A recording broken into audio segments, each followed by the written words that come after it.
Friends, मैं अनूपुर तेजस्वी आप सभी का स्वागत करती हूँ हमारे शो डेली डोज पर। आज हम 16 जून के करंट अफेयर्स पर डिस्कस करेंगे, साथ ही उनकी डिटेल जानकारी भी देंगे। आज की पीडीएफ फाइल इस वीडियो के डिस्क्रिप्शन बॉक्स से डाउनलोड कर सकते हैं और डेली के पीडीएफ के लिए हमारे टेलीग्राम ग्रुप को ज्वाइन कीजिए, जिसकी लिंक हमारे वीडियो के डिस्क्रिप्शन बॉक्स पर दिया गया। तो दोस्तों चलिए शुरू करते हैं आज का वीडियो। दोस्तों आज का हमारा पहला क्वेश्चन है, विश्व युवा कौशल दिवस निम्न में से किस दिन मनाया जाता है? इसका आंसर है डी आंसर सही है हमारा। 15 जुलाई को विश्व युवा कौशल दिवस मनाया जाता है। हर साल 15 जुलाई को अंतर्राष्ट्रीय स्तर पर विश्व युवा कौशल दिवस मनाया जाता है और विश्व युवा कौशल दिवस को पहली बार 15 जुलाई 2015 को विश्व स्तर पर मनाया गया था। यह जीवन तथा कार्यों में युवा कौशल के महत्व के एजेंडा के साथ मनाया गया और इस दिन को हर साल युवाओं को कौशल विकास, स्किल डेवलपमेंट करने और उनके फ़ायदे के बारे में जागरूक करने के लिए मनाया जाता है। ठीक है दोस्तों, और इस साल की थीम है एक कुशल युवा के लिए कौशल। क्या है इस साल की थीम? एक कुशल युवा के लिए कौशल इसकी थीम है और इसे पहली बार मनाया गया था 15 जुलाई 2015 को और हर साल मनाया जाता है 15 जुलाई को अंतर्राष्ट्रीय स्तर पर मनाया जाता है विश्व युवा कौशल दिवस।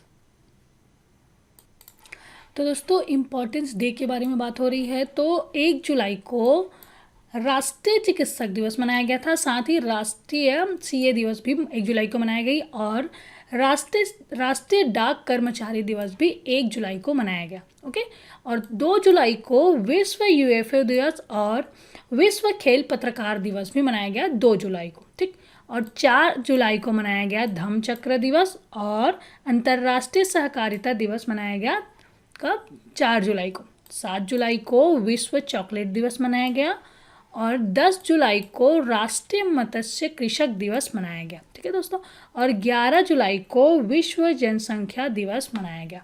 ठीक है, तो इतना याद रखिएगा, विश्व महत्वपूर्ण दिवस है। और इसके साथ ही विश्व युवा कौशल दिवस मनाई गई 15 जुलाई को। अगला क्वेश्चन है दोस्तों, किस राज्य सरकार ने गोधन न्याय योजना के तहत किसानों से 2 रुपये प्रति किलोग्राम की दर से गोबर खरीदने की मंजूरी दी है? इसका आंसर है बी आंसर सही है हमारा, छत्तीसगढ़ राज्य सरकार ने। छत्तीसगढ़ राज्य सरकार ने गोधन न्याय योजना के तहत गौपालक किसानों से 2 रुपये प्रति किलोग्राम की दर से गोबर खरीदने की मंजूरी दी है और इस योजना की शुरुआत राज्य में हरेली पर्व से होगी। राज्य में अब तक 5,300 गोठान स्वीकृत किए जा चुके हैं, जिसमें से ग्रामीण क्षेत्रों में 2,408 और शहरी क्षेत्रों में 377 गोठान बन चुके हैं, जहां से इस योजना की शुरुआत की जाएगी। और इस योजना से जैविक खेती की बढ़ावा मिलने के साथ ही ग्रामीण और शहरी क्षेत्रों में रोजगार के नए अवसर, गौपालन और गौ सुरक्षा को प्रोत्साहन, खुली चराई पर रोक और द्विफसली क्षेत्र के विस्तार के साथ ही पशुपालकों को आर्थिक लाभ प्राप्त होगा। ठीक है दोस्तों, तो इन याद रखिएगा कि छत्तीसगढ़ सरकार के द्वारा गोधन न्याय योजना की शुरुआत की गई है और उसकी गोधन न्याय योजना को मंजूरी दी गई है। ठीक है, ओके, इसकी शुरुआत होगी हरेली पर्व से। ठीक, और इसके साथ ही छत्तीसगढ़ के बारे में बात हो रही थी। हाल ही में छत्तीसगढ़ के बिलासपुर में भारत की पहली ई लोक अदालत की शुरुआत की गई। ठीक है, ये भी याद रखिएगा। और हाल ही में राजीव गांधी किसान न्याय योजना की भी शुरुआत की गई, जिसके अंतर्गत फसल उत्पादन को प्रोत्साहित करना और किसानों को उनकी उपज की सही दाम दिलाने के लिए राजीव गांधी किसान न्याय योजना की भी शुरुआत की गई छत्तीसगढ़ राज्य सरकार के द्वारा। ओके दोस्तों, और छत्तीसगढ़ के बारे में जानते हैं। छत्तीसगढ़ के चीफ मिनिस्टर है भूपेश बघेल जी, गवर्नर है अनुसुईया उइके और कैपिटल है रायपुर। इसकी स्थापना हुई थी 1 नवंबर 2000 को। और दोस्तों छत्तीसगढ़ के बारे में और कुछ जान लेते हैं। बस्तर दशहरा छत्तीसगढ़ में मनाया जाता है और steel capital of India Bhilai Chhattisgarh में स्थित है। Power house of India Korba Chhattisgarh में स्थित है। और छत्तीसगढ़ के नृत्य हैं पांडवानी, राउत नाचा, गेंडी नृत्य, पंथी, कर्मा, सुआ नाचा और सैला नृत्य। ठीक है, और छत्तीसगढ़ के राष्ट्रीय उद्यान है इंद्रावती राष्ट्रीय उद्यान, कांगेर घाटी राष्ट्रीय उद्यान और गुरु घासीदास, जिसे संजय राष्ट्रीय उद्यान के नाम से जाना जाता है। ठीक है, इन सारी चीज़ों को भी याद रखिएगा। तो दोस्तों मध्य प्रदेश के बारे में बात हो रही है, तो मध्य प्रदेश में हाल ही में सार्थक ऐप लॉन्च किया गया और किल कोरोना अभियान की शुरुआत हुई। कोविड-19 के प्रसार को कंट्रोल करने के लिए किल कोरोना अभियान की शुरुआत की गई। ठीक है, और मध्य प्रदेश में इस रीवा जिले में एशिया का सबसे बड़ा सौर ऊर्जा संयंत्र की स्थापना हुई। ठीक, और मध्य प्रदेश की स्थापना हुई है 1 नवंबर 1956 में। राजधानी है भोपाल। मुख्यमंत्री हैं शिवराज सिंह चौहान जी और राज्यपाल हैं आनंदीबेन पटेल। चीफ जस्टिस हैं A.K. मित्तल जी। ठीक, और दोस्तों उत्तर प्रदेश के बारे में जान लेते हैं। उत्तर प्रदेश की स्थापना 24 जनवरी 1950 में हुई थी। राजधानी है लखनऊ। मुख्यमंत्री है योगी आदित्यनाथ जी। राज्यपाल है आनंदीबेन पटेल और चीफ जस्टिस है गोविंद माथुर जी। उत्तर प्रदेश में हाल ही में मिशन वृक्षारोपण 2020 की शुरुआत हुई। ठीक है, और दोस्तों हिमाचल प्रदेश के बारे में बात कर लेते हैं। हिमाचल प्रदेश में हाल ही में हिमाचल गृहिणी सुविधा योजना के तहत सभी घरों के गैस कनेक्शन देने वाला देश का पहला राज्य बन गया है। और उसके साथ ही प्रवासियों का डेटाबेस बनाने के लिए ऑनलाइन पोर्टल इसकी रजिस्टर लॉन्च किया गया है हिमाचल प्रदेश के द्वारा। ठीक है, और हिमाचल प्रदेश की स्थापना हुई थी 25 जनवरी 1971 में। राजधानी है शिमला। मुख्यमंत्री है जयराम ठाकुर। राज्यपाल है बंडारू दत्तात्रेय और चीफ जस्टिस हैं लिंगप्पा नारायण स्वामी। ठीक है, तो इन चीज़ों को भी याद रखिएगा।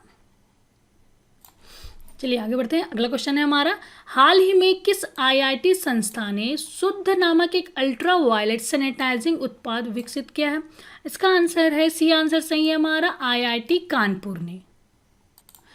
IIT कानपुर के शोध ने तैयार मोबाइल की सहायता से चलने वाली डिवाइस शुद्ध कमरे को कोरोना वायरस से अनेक कीटाणुओं से मुक्त कर देगी। और यह अल्ट्रा वायलेट सैनिटाइजिंग उत्पाद होने से इसमें किसी प्रकार की केमिकल का प्रयोग नहीं किया गया है। शुद्ध से 15 वॉट की 6 UV लाइट्स लगी हुई है जिन्हें व्यक्तिगत रूप से दूरस्थ स्थान में ही नियंत्रित किया जा सकता है। और प्रारंभिक परीक्षणों से यह साबित हुआ है कि अपने पूर्ण ऑपरेशन में यह डिवाइस करीब 15 मिनट में ही 10 वर्ग फुट के कमरे को कीटाणु रहित कर सकता है। और दोस्तों IIT कानपुर के बारे में बात हो रही है, तो IIT कानपुर में हाल ही में मोबाइल मास्टर जी पढ़ाई के लिए मोबाइल मास्टर जी ऐप लॉन्च किया गया। और इसके साथ ही IIT कानपुर की स्थापना हुई थी 1959 में। इसके चेयरमैन है K. राधाकृष्णन। डायरेक्टर है अभय करण दिकर जी। ठीक है, अब IIT बॉम्बे के बारे में जान लेते हैं। IIT बॉम्बे के स्थापना हुई थी 1958 में। चेयरमैन है दिलीप सांघवी जी और डायरेक्टर है सुभाषिष चौधरी जी। ठीक है, और IIT इंदौर की स्थापना हुई थी 2009 में। चेयरमैन है दीपक B. पाठक जी और डायरेक्टर है NK जैन। ओके दोस्तों, उसके साथ ही IIT मद्रास के बारे में जान लेते हैं। IIT मद्रास की स्थापना 1959 में हुई थी। चेयरमैन है पवन कुमार गोइंका और डायरेक्टर है भास्कर रामामूली। ठीक है, अगला क्वेश्चन है दोस्तों, किस देश ने अपनी टेलीकॉम कंपनियों को हुआवे से 5G उपकरण सोर्स करने पर प्रतिबंध लगा दिया है? इसका आंसर है सी आंसर सही है हमारा यूनाइटेड किंगडम ने अपनी दूरसंचार कंपनियों पर चीनी दूरसंचार कंपनी हुआवे से 5G उपकरण सोर्स से प्रतिबंध लगा दिया है। और यूके के डिजिटल सचिव ओलिवर डाउनडेड ने यूके प्रधानमंत्री बोरिस जॉनसन की अध्यक्षता में एक बैठक में बाद इसकी घोषणा की। उसके साथ ही यूके की राजधानी है लंदन। प्रधानमंत्री है बोरिस जॉनसन और इसकी मुद्रा है पाउंड स्टर्लिंग। फ्रांस के बारे में बात करते हैं। फ्रांस के राष्ट्रपति हैं एमेनुएल मैक्रो। प्रधानमंत्री है जीन कास्टेक्स और राजधानी है पेरिस और इसकी मुद्रा है यूरो। ठीक है दोस्तों, जर्मनी के बारे में जर्मनी की राजधानी है बर्लिन। मुद्रा है यूरो। राष्ट्रपति हैं फ्रैंक वॉल्टर स्टेनमियर। ठीक है, और संयुक्त राज्य अमेरिका के राजधानी है वॉशिंगटन DC। मुद्रा है अमेरिकन डॉलर। राष्ट्रपति हैं डोनाल्ड ट्रंप। अगला क्वेश्चन है हमारा, जहाज रानी मंत्रालय ने कोलकाता बंदरगाह में हल्दिया गोदी परिसर की 5 जेट्टी में अग्निशमन की सुविधा लगाने हेतु कितने रुपए जारी करने की मंजूरी दी है? इसका आंसर है सी आंसर सही है हमारा 107 करोड़ रुपए। जहाज रानी मंत्री मनसुख मांडविक ने कोलकाता बंदरगाह में हल्दिया गोदी परिसर की 5 जेट्टी में अब अग्निशमन की सुविधाएं लगाने के लिए 107 करोड़ रुपए जारी करने की मंजूरी दी है। और हल्दिया गोदी परिसर में अग्निशमन की अत्याधुनिक सुविधाएं लगाने में पेट्रोकेमिकल के उत्पाद का लदान किया जा सकेगा। परिसर में मौजूदा सुविधा पेट्रोलियम और प्राकृतिक गैस मंत्रालय के तेल उद्योग संरक्षा निदेशालय के निर्देशानुसार अनुरूप नहीं है, इसलिए एलपीजी और अन्य पेट्रोलियम उत्पादों का लदान नहीं होता है। जहाजरानी मंत्रालय ने सभी प्रमुख बंदरगाहों पर लदान की सुरक्षा और संरक्षा को प्राथमिकता दी है। इससे अग्नि संरक्षा के वैश्विक मानकों को पूरा किया जा सकेगा। हल्दिया गोदी परिसर में निकट भविष्य में एलपीजी और एलएनजी का लदान बढ़ाने में संभावना है। अगला क्वेश्चन है हमारा, निम्न में से किसने 39वें स्थापना दिवस को चिन्हित करने के लिए डिजिटल चौपाल का आयोजन किया? ठीक है, डिजिटल चौपाल का आयोजन किया। इसका आंसर है सी आंसर सही है हमारा, नाबार्ड ने। राष्ट्रीय कृषि और ग्रामीण विकास बैंक ने 39वें स्थापना दिवस के अवसर पर पहली डिजिटल चौपाल योजना का आयोजन किया और डिजिटल चौपाल को वीडियो कॉन्फ्रेंसिंग के माध्यम से आयोजित किया गया था, जिसमें नाबार्ड द्वारा शुरू की गई विभिन्न परियोजनाओं के प्रतिभागियों ने हिस्सा लिया था ताकि वे उन परियोजनाओं के बारे में अपने अनुभव साझा कर सकें। डिजिटल चौपाल सत्र के दौरान नाबार्ड ने बैंकों और वित्तीय संस्थानों में 5,000 करोड़ रुपए की पुनर्वित्त योजना की भी ऐलान किया। इस पुनर्वित्त योजना के जरिए विकास वित्त संस्थान का लक्ष्य अपने 2,150 वाटरशेड विकास परियोजनाओं में के लाभार्थियों को वित्त सहायता प्रदान करना है और इसके अलावा इसने प्रमुख कृषि समितियों को विभिन्न सेवा केंद्रों में बदलने के लिए 5,000 करोड़ रुपए की राशि का भी ऐलान किया। यह वित्तीय सहायता 2020-21 से 2022-23 तक यानी 2-3 वर्षों के लिए अधिक के लिए उपलब्ध होगी और इसके अलावा नाबार्ड ने वित्त वर्ष 2021 में 5,000 PACS को अपग्रेड करने के बाद इसके बाद वित्त वर्ष 2022 में 15,000 PACS और वित्तीय वर्ष 2023 में 15,000 PACS को अपग्रेड करने की योजना बनाई है। नाबार्ड की स्थापना हुई थी 1982 में। इसका हेडक्वार्टर है मुंबई और चेयरमैन है GR चितला जी। और दोस्तों एक्सिस बैंक के बारे में जान लेते हैं। एक्सिस बैंक की स्थापना हुई थी 3 दिसंबर 1993 में। मुख्यालय है मुंबई और CEO है अमिताभ चौधरी जी। सेबी के बारे में जान लेते हैं। सेबी है भारतीय प्रतिभूति एवं विनिमय बोर्ड। इसके अध्यक्ष हैं अजय त्यागी जी। इसकी स्थापना हुई थी 12 अप्रैल 1992 में। मुख्यालय है मुंबई और सेक्टर है प्रतिभूति बाजार। ठीक है। और स्टेट बैंक ऑफ इंडिया, इसकी स्थापना हुई थी 1 जुलाई 1955 में। मुख्यालय है मुंबई। चेयरमैन है रजनीश कुमार और मैनेजिंग डायरेक्टर है प्रवीण कुमार गुप्ता। अगला क्वेश्चन है दोस्तों, निम्नलिखित कंपनियों में से किसने रिलायंस जियो में 33,737 करोड़ रुपए के निवेश की घोषणा की है? इसका आंसर है बी आंसर सही है हमारा, गूगल ने। रिलायंस इंडस्ट्री ने 15 जुलाई 2020 को अपनी 43वीं वार्षिक आम बैठक आयोजित किया। सबसे बहुप्रतीक्षित घोषणाओं में RIL के अध्यक्ष और प्रबंध निदेशक मुकेश अंबानी ने गूगल जियो प्लेटफॉर्मों में 7.7% हिस्सेदारी के लिए 33,737 करोड़ रुपए का निवेश किया है। और दोस्तों फेसबुक के बारे में जानते हैं। फेसबुक की स्थापना हुई थी फरवरी 2004 में। मुख्यालय है कैलिफोर्निया US और CEO है मार्क जकरबर्ग। ठीक है। और माइक्रोसॉफ्ट के बारे में जानते हैं। माइक्रोसॉफ्ट की स्थापना हुई थी 4 अप्रैल 1975 में। मुख्यालय है वॉशिंगटन US और संस्थापक है बिल गेट्स। CEO है सत्या नडेला। ठीक है। और एप्पल की स्थापना हुई थी 1 अप्रैल 1976 में। मुख्यालय है कैलिफोर्निया US और CEO है टिम कुक। इसके संस्थापक है स्टीव जॉब, रोनाल्ड वेले और स्टीव वॉजनो। अगला क्वेश्चन है दोस्तों हमारा, साल 2020 के लिए वॉन कर्मन पुरस्कार किसे दिया गया? इसका आंसर है बी आंसर सही है हमारा, के सिवन को यह वॉन कर्मन पुरस्कार दिया गया।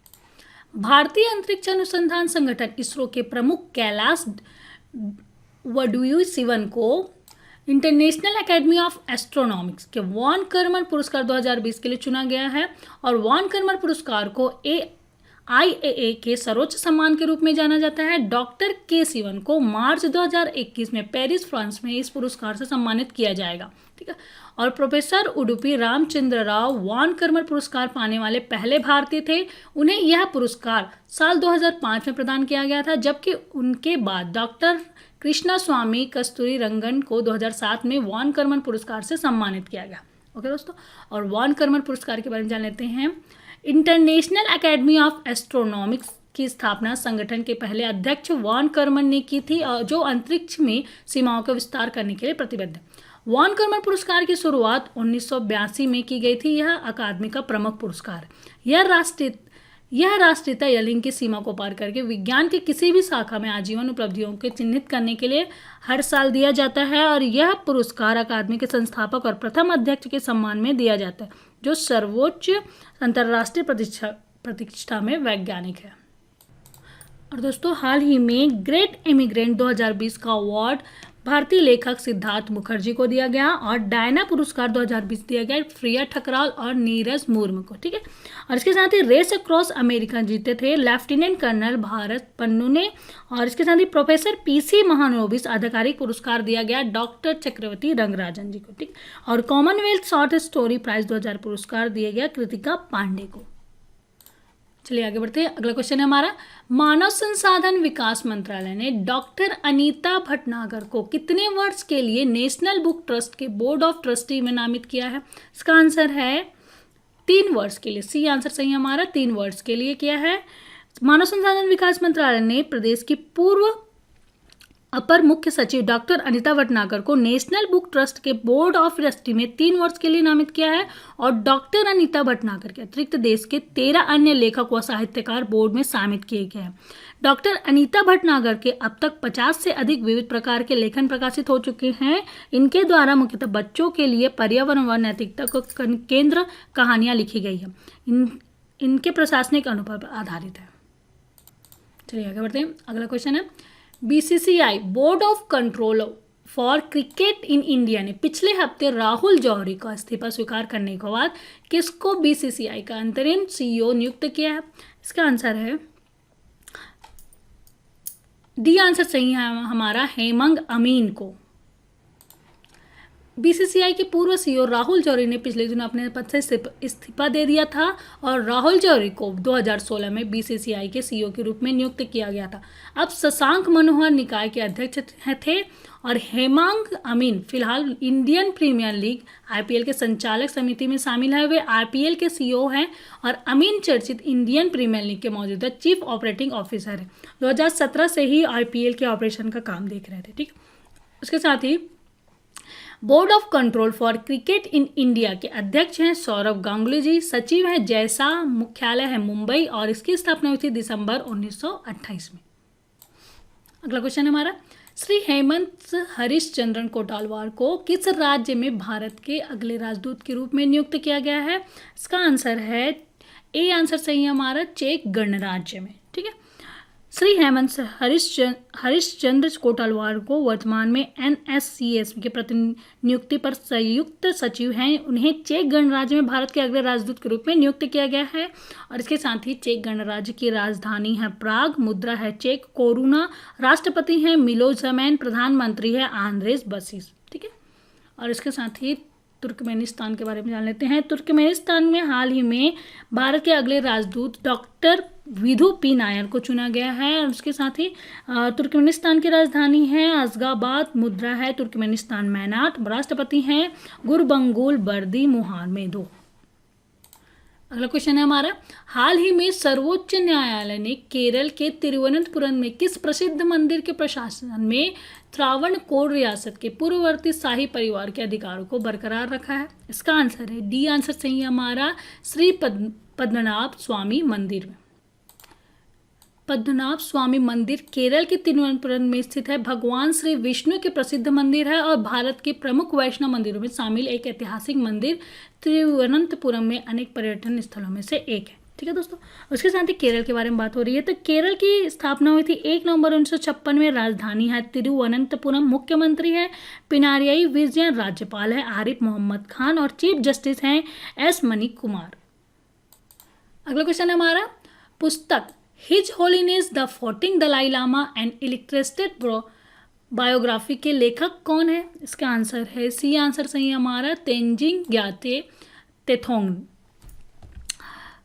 अक्टूबर 2020 में पुस्तक His Holiness the 14 Dalai Lama An Illustrated Biography Roli Books प्रकाशन द्वारा प्रकाशित की जाएगी। और इस पुस्तक के लेखक है तेंजिंग ग्याचे तेथोंग।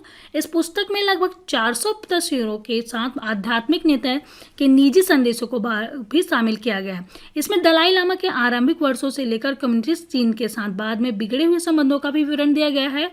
पुस्तक में मार्च 2059 में दलाई लामा भारत आने के बाद को मजबूर हुए थे, इस ऐतिहासिक संदर्भ का भी उल्लेख है। और दोस्तों हाल ही में उर्जित पटेल जी ने Overdraft Saving the Indian Saver नाम की एक बुक लिखी है। और इसके साथ ही Mahavir the Soldier Who Never Die, इसके लेखक कौन है? AK श्री कुमार और रूपा श्री कुमार ने इस बुक को लिखा है। ठीक है, तो इन चीज़ों को याद रखिएगा। और His Holiness the 14 Dalai Lama and Illustrated Biography को लिखे हैं तेंजिंग ग्याचे तेथोंग ने। अगला क्वेश्चन है हमारा P7 हैवी ड्राफ्ट सिस्टम किसने विकसित किया है? इसका आंसर है ए आंसर सही है हमारा DRDO ने। रक्षा अनुसंधान एवं विकास संगठन DRDO ने P7 हैवी ड्राफ्ट सिस्टम विकसित किया है और इसके जरिए 7 टन वजन तक के सैन्य उपकरणों को IL-76 विमान से नीचे गिराया जा सकता है। और DRDO ने बताया कि यह प्रणाली पूरी तरह से स्वदेशी और L&T द्वारा निर्मित की जा रही है, जो कि ऑर्डिनेंस फैक्ट्री में पैरासूट और प्लेटफॉर्म सिस्टम बनाती है। और दोस्तों DRDO के बारे में बात हो रही है तो हाल ही में भारत डायलिसिस लिमिटेड BDL ने DRDO के साथ आकाश मिसाइल के लिए लाइसेंस और ट्रांसफर ऑफ टेक्नोलॉजी एग्रीमेंट पर हस्ताक्षर किया था। DRDO की स्थापना 1958 में हुई थी। मुख्यालय है नई दिल्ली और चेयरमैन है डॉक्टर G सतीश रेड्डी। ठीक है, और HAL के बारे में जान लेते हैं। HAL की स्थापना हुई थी 23 दिसंबर 1940 में और मुख्यालय है बेंगलुरु। इसके संस्थापक है बालचंद हीराचंद। ठीक है, और इसरो के बारे में जान लेते हैं। इसरो में भारतीय अंतरिक्ष अनुसंधान संगठन इसके अगस्त 2020 में अमेजोनिया 1 उपग्रह को प्राथमिक पेलोड के रूप में लॉन्च करेगा। कौन? इसरो। हाल ही में भारतीय अंतरिक्ष अनुसंधान संगठन इसरो अगस्त 2020 में अमेजोनिया 1 उपग्रह को प्राथमिक पेलोड के रूप में लॉन्च करेगा। और यह जो अमेजोनिया 1 उपग्रह है ब्राजील का उपग्रह है। ठीक है, और इसरो की स्थापना हुई थी 15 अगस्त 1969 में। मुख्यालय है बेंगलुरु। संस्थापक है विक्रम साराभाई और डायरेक्टर है कैलाश वजडू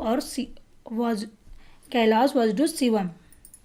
ठीक है, और नासा के बारे में जान लेते हैं। नासा का स्थापना हुई थी 1 अक्टूबर 1958 में। मुख्यालय है वाशिंगटन DC US और संस्थापक है YD इंसोर। चलिए आगे बढ़ते हैं। अगला क्वेश्चन है हमारा केंद्रीय सड़क परिवहन एवं राजमार्ग मंत्री नितिन गडकरी ने किस राज्य में 11 राजमार्ग परियोजनाओं का उद्घाटन और शिलान्यास किया? इसका आंसर है डी आंसर सही है हमारा हरियाणा में। केंद्रीय सड़क और राजमार्ग और सूक्ष्म लघु एवं मध्यम मंत्री नितिन गडकरी जी ने हरियाणा के मुख्यमंत्री द्वारा एक वेब आधारित कार्यक्रम वीडियो कॉन्फ्रेंसिंग के माध्यम से हरियाणा में लगभग 20,000 करोड़ रुपये की 11 राजमार्ग परियोजना का उद्घाटन और शिलान्यास किया। इसके साथ ही हरियाणा में हाल ही में राज्यव्यापी टीकाकरण की शुरुआत हुई और मौसमी इन्फ्लुएंजा की मुकाबला करने के लिए उसके साथ ही संपर्क बैठक ऐप ऑनलाइन पढ़ाई के लिए लॉन्च किया गया था हरियाणा सरकार के द्वारा। ठीक है, और हरियाणा के बारे में बात हो रही है तो हरियाणा की स्थापना हुई थी 1 नवंबर 1966 में। राजधानी है चंडीगढ़ और राज्यपाल है सत्यदेव नारायण आर्य। मुख्यमंत्री है मनोहर लाल खट्टर जी। ठीक है, और असम के बारे में जान लेते हैं। असम में देहिंग पटकाई वन्यजीव अभयारण्य को राष्ट्रीय उद्यान का दर्जा दिया जाएगा। और इसके साथ ही असम की स्थापना 26 जनवरी 1950 में हुई। राजधानी दिसपुर है। राज्यपाल है जगदीश मुखी जी। मुख्यमंत्री है सर्बानंद सोनोवाल। और चलिए दोस्तों आगे बढ़ते हैं। ये तो था अभी तक का 16 जून के करंट अफेयर्स जिसके बारे में हमने डिस्कस किया। चलिए आगे बढ़ते हैं। Static GK based on current affairs पर डिस्कस करते हैं। तो आज का हमारा पहला क्वेश्चन है वित्त मंत्री द्वारा समीक्षा से चर्चा में रहे प्रधानमंत्री फसल बीमा योजना कब लागू हुई और इसमें खरीफ रबी और वाणिज्य फसलों होती कितना प्रीमियम देना होता है? ठीक है, तो प्रधानमंत्री फसल बीमा योजना 2016 में लागू हुई और इसमें कम से 2%, 1.5% और 5% प्रीमियम देना होता है। ठीक है ना, रबी फसल के लिए 2%, खरीफ फसल के लिए 2%, रबी फसल के लिए 1.5% और वाणिज्य फसलों हेतु 5% का प्रीमियम देना होता है। ठीक है दोस्तों, याद रखिएगा प्रधानमंत्री फसल बीमा योजना लागू हुई 2016 में। ठीक, चलिए आगे बढ़ते हैं। जून माह हेतु जारी हुई उपभोक्ता मूल्य सूचकांक किस संगठन द्वारा जारी किया गया और इसका आधार वर्ष क्या है? ठीक है, तो इसका आंसर है, वो संगठन है नेशनल स्टैटिस्टिकल ऑफिस NS, और इसकी स्थापना हुई थी 2012 में। ठीक है दोस्तों, ये तो था static GK based on current affairs. चलिए आगे बढ़ते हैं और इसके साथ ही 15 जुलाई के करेंट अफेयर्स का रिवीजन कर लेते हैं। तो पहला क्वेश्चन है, विश्व जनसंख्या दिवस मनाई गई 11 जुलाई को, और किस राज्य में हाल ही में भारत में पहली राज्य स्तरीय ई लोक अदालत की शुरुआत की? वह राज्य है छत्तीसगढ़। और वैश्विक महामारी कोविड-19 की वैक्सीन की ह्यूमन ट्रायल पूरा करने वाला पहला देश बन गया है रूस। और हाल ही में भारत चीन सीमा विवाद के बीच भारतीय सेना के किस देश ने 72,000 SIG 716 अनसॉल्ट राइफल खरीदने जा रही है? वह है अमेरिका से। और हाल ही में ऑस्ट्रेलिया ने किस देश द्वारा हांगकांग में लगाए गए राष्ट्रीय सुरक्षा कानून की प्रतिक्रिया में हांगकांग के साथ अपने प्रत्यार्पण संधि को निलंबित कर दिया है? चीन देश के। अगला क्वेश्चन है, भारतीय रेलवे ने पहली बार किस राज्य में गुंटूर से बांग्लादेश की सूखी मिर्च का परिवहन किया? आंध्र प्रदेश राज्य से। और हाल ही में किस देश ने सबसे बड़े कैमरा ट्रैप वन्यजीव संरक्षण हेतु गिनीज बुक ऑफ रिकॉर्ड में स्थान में शामिल है? वह है भारत देश। और किस राज्य सरकार ने रोको टोको अभियान की शुरुआत की? मध्य प्रदेश राज्य सरकार ने। और उद्योग मंडल फिक्की ने वित्त वर्ष 2020-21 में भारत की सालाना GDP वृद्धि में कितने प्रतिशत के संकुचन का अनुमान लगा जारी किया? 4.5% का। और गूगल भारत ने अगले 5-7 साल में कितने हजार करोड़ रुपए निवेश करने की घोषणा की?